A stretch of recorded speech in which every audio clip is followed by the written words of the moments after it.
18 September 2016 रोजी जम्मू काश्मीर येथील उरीमध्ये झालेल्या आतंकवादी हल्ल्यात शहीद झालेले नांदगावचे सुपुत्र विकास उईकेच्या बलिदानाला पाहता पाहता 2 वर्षे निघून गेली। मात्र त्यांचे स्मारक बनविण्याचे सौभाग्य जिल्ह्यातील लोकप्रतिनिधी किंवा प्रशासनाने अद्यापपर्यंत घेतले नाही।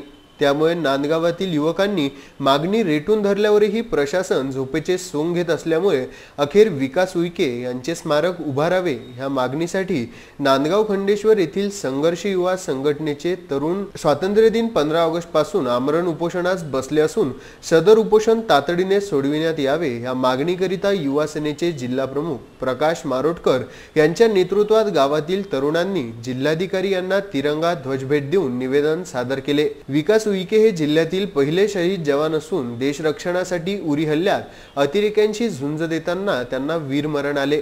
आज शासनाने स्मारक उभारण्यात येणार असल्याचे आश्वासन देऊन तब्बल 2 वर्षे होत असताना स्मारकाचा प्रस्ताव सुद्धा शासनाकडे स्थानिक प्रशासनाने पाठविला नाही। ही खूप मोठी शोकांतिका असून राज्यातील इतर शहीद जवानांचे स्मारक उभारणी सुरू असताना विकास उईके यांच्या स्मारकाचे भिजत घोंगरे का असा प्रश्न निर्माण झाला असल्यामुळे विकास उईके यांच्या स्मरणार्थ स्थापन केलेल्या संघर्ष युवा संघटनेने अनेक वेळा पाठपुरावा सुद्धा केला, परंतु मागणीची दखल न घेतल्यामुळे अखेर कार्यकर्त्यांनी ज्यामध्ये आशिष खंडार, दिनेश शेळके, भूषण भोयर, सुनील सूर्यवंशी, बाळू देशमुख यांच्यासह इतर कार्यकर्त्यांनी स्थानिक हिंदू स्मशानभूमीत 15 ऑगस्ट पासून आमरण उपोषण सुरू केले। त्यामुळे स्मारकाचा प्रश्न तातडीने मार्गी लावून जिल्हा प्रशासनाने उपोषण सोडवावे ह्या मागणीकरिता शेकडो तरुणांनी जिल्हाधिकारी कार्यालयावर धडक देऊन जिल्हाधिकारी यांना तिरंगा ध्वज देऊन निवेदन सादर केले।